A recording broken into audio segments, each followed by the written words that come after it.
Welcome back to my channel, and if you're new, hi, I'm Olivia. If you like stories about true crime and things that are creepy and unusual, hit that subscribe button, but you already knew to do that, so let's get into the notoriously dark history of the Cecil Hotel. With its ties to serial killers, unnatural deaths, and the paranormal, it's the type of hotel you can check out anytime you like, but you can never leave. Located in downtown LA, it's been called by many names: Cecil Hotel on 7th and Main, Hotel Cecil, The Cecil, and most recently, Stay on Main. Some not so official names are the Tower of Terror and the Most Haunted Hotel in LA. It was built during the booming 1920s in an Art Deco style and quickly became a popular hotel. That is until the Great Depression, which caused the surrounding area to decline into Skid Row, known for drug use, sex work, violence, and poverty. The Cecil became known as a budget hotel that attracted displaced people, some of whom were quite infamous, like Richard Ramirez. He was a rapist, a Satanist, and a serial killer. Known as the Night Stalker, he terrorized the people of Los Angeles and San Francisco from 1984 to 1985 through a series of violent home invasions. He used handguns, knives, a machete, a tire iron, and a hammer to murder his 13 victims. Ramirez never expressed any remorse for his crimes, and a judge described the murders as, quote, cruelty, callousness, and viciousness beyond any human understanding. During his killing spree, he often stayed at the Cecil, using the hotel's back alley dumpster to jettison blood-soaked clothes.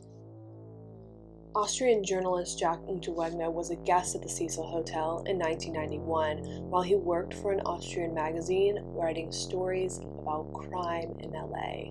He would go for ride-alongs with the L.A.jpg and drive through areas that would soon become crime scenes of his own making. He murdered 3 women while a guest at the Cecil, and 11 in total across Vienna, Prague, and Los Angeles between 1990 and 1992. He targeted sex workers, often strangling them to death with their own bra. His first murder was in 1974. He strangled a German woman with her own bra, which he went to prison for, but was released in 1990 as a successfully resocialized prisoner as part of an Austrian rehabilitation program. Though clearly he wasn't reformed, since he almost immediately began killing again.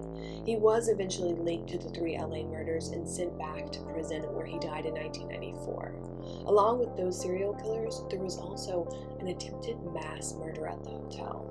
In 1976, when 26-year-old Jeffrey Thomas Palo purchased a rifle at a nearby store, climbed to the rooftop of the Cecil, and fired 15 rounds at the street below. Shortly after the shots were fired, he was arrested. Luckily, nobody was injured, but that can't be said for a lot of the people who stayed at the Cecil. Since it opened in 1927, death has taken up residence. The earliest known suicide at the hotel occurred on November 19, 1931. W.K. Norton, 46, was found dead in his room after ingesting poison capsules. A week prior, he had checked into the Cecil under a false name. That would be far from the last person to check in with no intent to check out. The hotel earned the name The Suicide. The most common methods were guns and poisons. Some jumped off the roof, others jumped out the windows. But not all the deaths were on purpose. Some were accidental murders. Perhaps the strangest and youngest death happened in September of 1944. 19-year-old Dorothy Jean Purcell was sharing a room with her boyfriend, Ben Levine. Purcell, who was unaware she was pregnant, went into labor. She later testified she didn't want to wake up her sleeping boyfriend, so she went into the bathroom and gave birth to a baby boy. Thinking the baby was dead, she threw him out the window and went back to bed. The baby, who would later be determined to have been very much alive, landed on the roof of an adjacent building, dying on impact. Purcell was charged with murder.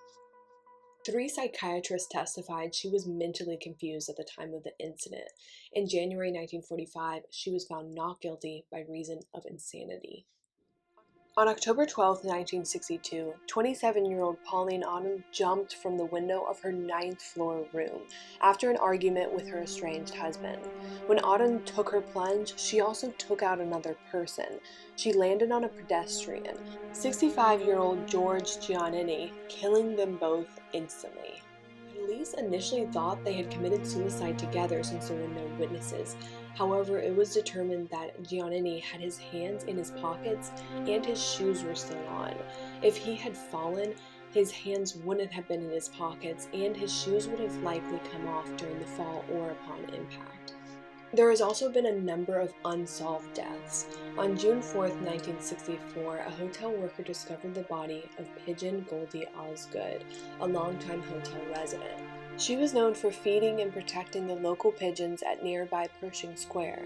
She was found dead in her room. She had been raped, stabbed, beaten, and her room was ransacked. Hours after her murder, Jacques B. Englinger was seen walking through Pershing Square in blood-stained clothing. He was arrested and charged with Osgood's murder, but later cleared of the crime. The murder remains unsolved. It's even been suggested that perhaps the most infamous unsolved murder in America has ties to the Cecil. It's rumored that Elizabeth Short, also known as the Black Dahlia, was seen at the Cecil's bar a short time before she was found in the Merck Park. She had been drained of blood and cut in half. Her body was severely mutilated, including cuts to her face from the corners of her mouth to her ears. She wanted her big break in Hollywood and was well known for frequenting bars where she met with producers who could secure her a movie.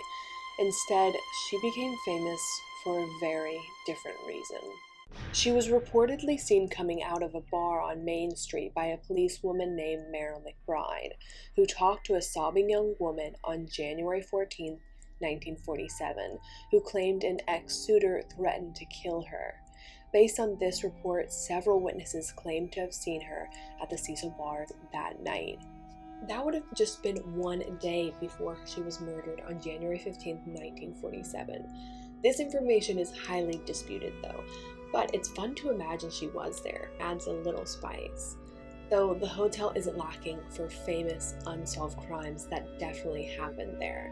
The most recent that garnered international news and solidified the hotel's unsettling reputation is that of 21-year-old Canadian student Eliza Lam, whose naked body was found inside one of the water supply tanks on the hotel's roof on February 19, 2013. She had gone missing almost 3 weeks earlier on January 31, 2013. Her decomposing body was discovered by a maintenance worker in one of the rooftop water tanks after a guest complained about low water pressure and the water tasting strange. Video surveillance footage taken from inside an elevator shortly before her disappearance showed her acting strangely, pressing multiple elevator buttons, hiding in the corner of the elevator and waving her arms wildly. She almost seems to be inebriated. However, the autopsy showed no traces of illegal drugs or alcohol.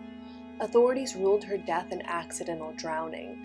Her unnerving behavior was speculated to be a result of an episode of her bipolar disorder. But there is still widespread speculation about her death. How could she have gone onto the roof, which is a restricted area, without setting off the door's alarm? How could she have lifted and closed the heavy water tank lid? And why was she naked? These mysterious circumstances around her death have led many to believe that she was murdered, and others to believe that something more paranormal was at play. It's been suggested she died as a result of playing the elevator game, a paranormal urban legend that claims to take the player to another dimension. Still others believe that the building is cursed or haunted, and that changing the name to Stay on Main in 2011 didn't change the darkness that lurks inside. With all this death, it's no surprise there's been ghost sightings, reports of shadowy figures and unseen forces. It's long been considered the most haunted hotel in LA. However, the only documented incident occurred on February 26, 2014, when a young boy caught on camera a ghostly apparition. The picture appears to show a transparent figure standing on the ledge outside a window on the 4th floor of the building. Since many people did jump from the windows, it's not hard to believe that what was captured was one of those unfortunate souls stuck at the Cecil forever. And that is the dark history of the Cecil Hotel. And if you've ever stayed there, I would love to hear your stories, or any creepy hotel, motel, hostel stories you have down below in the comments.